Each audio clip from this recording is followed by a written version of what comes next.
What's up everybody, and welcome to another episode of China Update, where I try to help you guys keep on top of the world's #2 economy.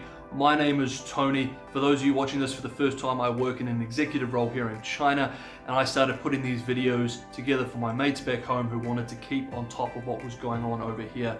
If you're interested in China and following the main events, the big macro developments that are coming out of this country every week, maybe consider subscribing. Also, because I'm producing this content in China and I have to use a VPN to put it up, unfortunately the algorithms in this very tense political time believe that I could be a Chinese bot and they throttle the content. So if you enjoy the video, if you like what we're trying to do here, maybe consider smashing that like button. It is a big help, and it means that the algorithm is told, hey, this is legitimate content from a legitimate creator. This episode we're going to go through a couple of big stories, a couple of big developments. If you're only interested in, say, the economy or the health situation or the public relations push overseas, then there are chapters down below in the description. You can hit the chapter and it will take you straight to that part of the video. With that said, it's been a very busy week, so let's jump into this week's China Update. So first up, we're going to talk about the economy. There's been a lot of talk in Western media about the Chinese economy coming back online, how they've largely got past the initial outbreak, and now they could be the first to get their recovery into gear. Now the situation on the ground is actually far more complex than that. It's one thing to shut down the world's #2 economy. It's a complete other thing to try and get it back into gear again. So Xi Jinping chaired a special meeting of the Politburo of the CPC Central Committee on Monday. Xinhua, which is a Chinese state-run media outlet, reports that in the meeting it was decided that, quote, a package of macro policies and measures will be introduced. The meeting noted that China will appropriately raise the fiscal deficit ratio, issue special treasury bonds, and increase the scale of special bonds for local governments, and guide the interest rate to decline in the loan market, end quote. Now on Tuesday, the Premier of the People's Republic of China, Li Keqiang, had a similar meeting with the State Council, which is part of the government as opposed to the party, which is what she chaired the day before, and they discussed largely the same sort of issues and pushed similar policies. Interestingly though, Li Keqiang also mentioned some advanced technology infrastructure and investment in things like energy vehicles and policies to push the consumption of energy vehicles this year. Now, the National Bureau of Statistics also released information on Monday looking at the manufacturing data. So the Bureau said in its report that the manufacturing purchasing index jumped to 52 this month, and that is down from a record low of 35.7 in February. This means March saw expansion in its manufacturing activity over February, which is unsurprising considering how large a contraction we saw in February. The increase was also in line with economists' forecasts of 51 to 52. Many commentators have come out and said that this number could, however, be over-exaggerated. In the same report, it seems that construction and service activity has also seen expansions in March over February. Again, unsurprising considering the January-February numbers were so low. Now, economic activity is returning in Hubei, which is the province that was the epicenter of the outbreak when it originated in China, has about 70% numbers returning to their factories. However, this data does not tell us what is going on at the small and medium level and with micro businesses like restaurants that were hit particularly hard with the shutdown. As of this week, 50 million migrant workers have also not returned to work. Many of these are still in their hometowns and are unable to get to the cities where they're employed. There have also been reports of fraud across the country, with factories falsifying data in order to qualify for special support subsidies from the government. The central government is working very hard to try and prevent this from happening and mitigate the risks associated with this type of fraud. As of the filming of this, it seems that a lot of the messaging coming from top leadership like Li Keqiang, the Premier, is that the biggest concern is more with unemployment numbers and preventing mass unemployment, getting people jobs or keeping graduate students in university longer, and that this is a greater priority than hitting fixed targets, which suggests that any stimulus attempts may be much more modest than the government has employed in the past when dealing with crises like this. Liu Shengxi, the president of the Chinese Academy of Fiscal Sciences, a government-affiliated think tank in Beijing, has been quite critical of the response of the government so far in terms of getting the economy back to life. His critique is that the government should focus on protecting families and getting consumers back spending money rather than turning to things like infrastructure projects. Other government economists have also jumped into the fray, saying that the government needs to focus more on bolstering demand by supporting households and poor individuals, especially that were hard hit by the response to the outbreak in January and February. That these sort of policies will be more productive than just building roads and airports. In fact, Yu Jianhua, the Deputy Secretary of the China Development Research Foundation, said just that this week, and he joined other economists calling for direct cash payments for Chinese households. However, there is also some debate regarding how effective this may be in an environment of very low consumer confidence. Giving direct cash payments to individuals might not necessarily result in big increases in consumption. People may choose to just put this in their savings account and save it for a rainy day. Now, remember what I've been saying for the last few weeks. Even if you could get demand and supply levels back to their pre-crisis levels, the Chinese economy relies heavily on exports. 20% of their economy is export driven, which means that there is still going to be a massive hole in the growth model. The government is going to have to compensate for that if they want to see growth continue at the levels that they were hoping for over the next few years. With the current global crisis, their big trading partners like Japan, the United States, the EU are not in a position to consume their production. And so this is one of the fundamental challenges facing the party going forward. Okay, next up, let's have an update on the outbreak situation in China. What is the health situation like? It still looks stable. It still looks like the government has been able to stabilize numbers, but they are not out of the woods yet. The two big challenges now for the government are dealing with the risk associated with imported cases and increasingly asymptomatic individuals. So there had been calls for a long time for the government to count and publish asymptomatic cases in China, as there were reports of individuals catching the virus after having contact with asymptomatic carriers. One such case this week involved a doctor who was in Henan, which is a province just north of Hubei, where this all started, who is believed to have passed COVID-19 to two medical colleagues even after 2 weeks of quarantine after he'd returned from Hubei. So this was quite concerning to local government officials.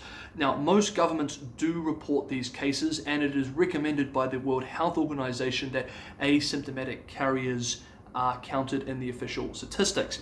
Now, from Monday this week, the government in China said it would start counting and publishing these cases. The National Health Commission said on Monday that there were currently over 1,500 asymptomatic cases officially recognized. Approximately 200 of these were international imports. On Wednesday, when President Xi Jinping was doing his provincial tour of Zhejiang, he said specifically and in several cases that local government officials had to do a better job at combating the risks associated with asymptomatic carriers in the country. Now, like I said last week, Hubei province opened. Wuhan is still on lockdown and will remain on lockdown until the 8th of April, but the province itself has been opened, which meant hundreds of thousands of people crossed out of the province all around China, some returning home, others returning to places where they work, others just traveling. Local media in Beijing actually reported that 7,000 people from Hubei traveled to Beijing, and even though there was no evidence that they were carrying the virus, and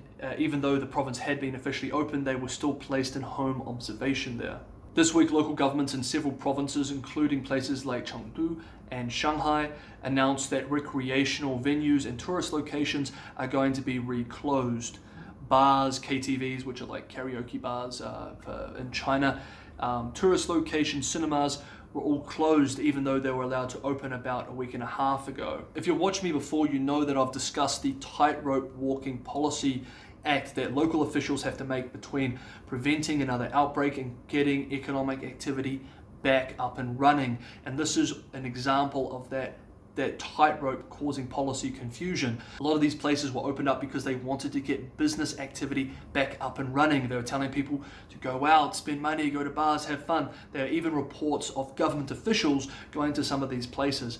But now, because there's an increased risk with the focus on, say, asymptomatic carriers and with the situation overseas, now these policies are being pulled back somewhat, and there's too much risk associated with these types of venues. In fact, the policy change was so abrupt and implemented so suddenly that there are cases and stories of bars, restaurants, and cinemas having to ask patrons to leave in the middle of their services. Now, turning to the attempts to combat the threat associated with imported cases, this week the government cut flights entering China from last Sunday to this Saturday to 108 flights, which is about 1.2% of pre-crisis levels of flights. Again, like I discussed last week, this disproportionately affects Chinese citizens themselves, as most people who would be flying into China are Chinese citizens.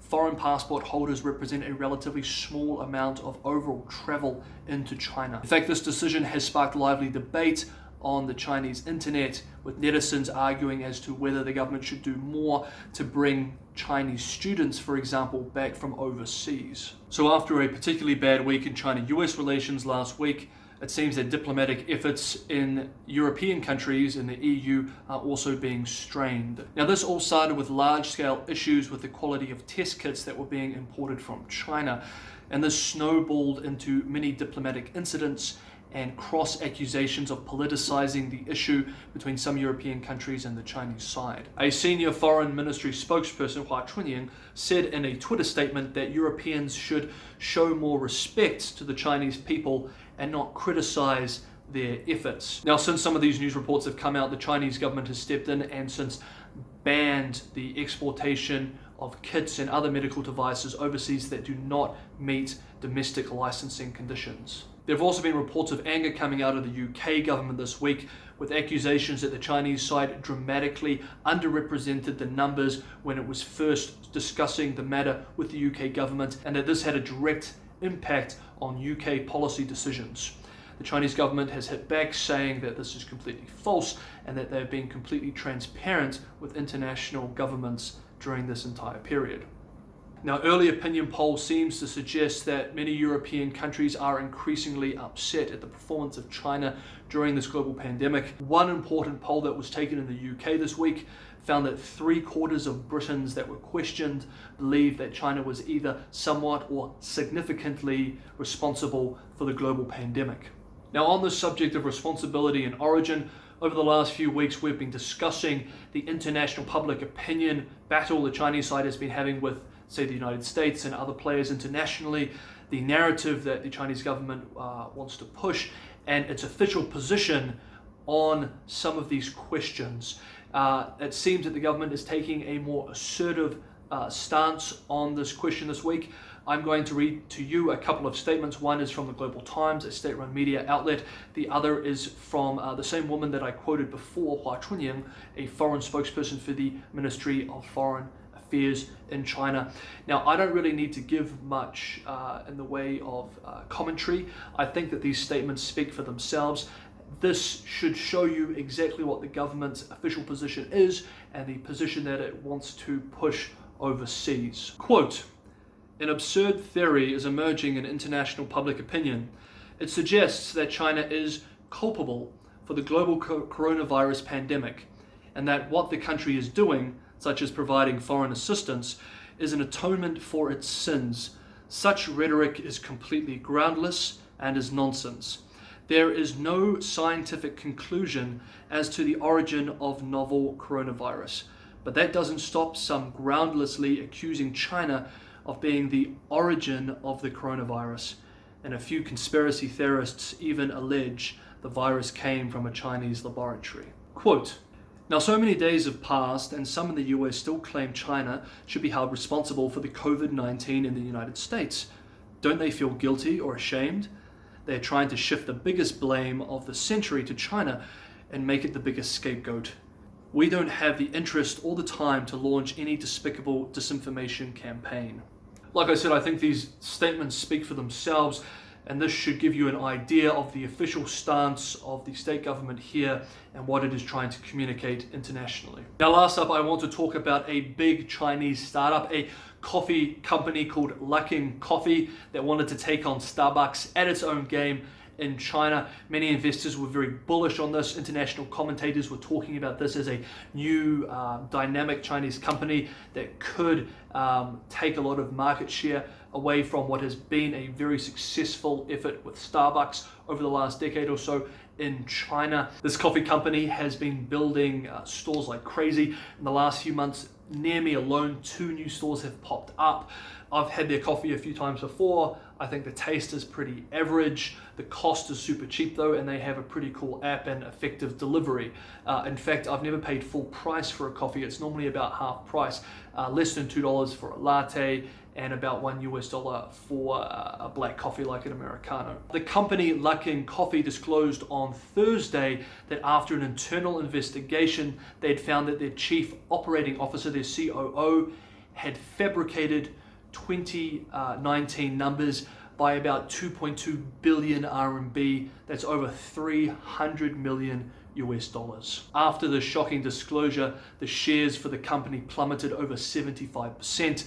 Now the company has more than a global recession on their hands to deal with. Now, why is that important for us here? What does this mean for China as a whole? Well, this has 2 important implications that we should keep in mind. First of all, there was already increasing political pressure within the United States and Washington to restrict or greater regulate Chinese companies that were seeking to enter American capital markets. Second, in the current situation with the level of economic uncertainty around the world, this could cause investors to question the reliability of the fundamentals of Chinese companies that they have in their stock portfolios.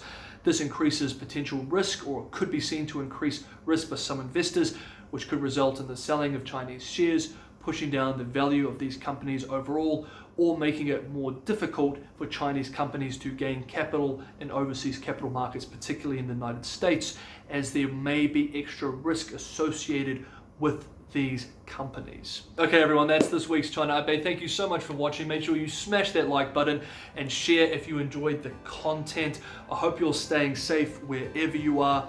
I will see you guys next week on China Update.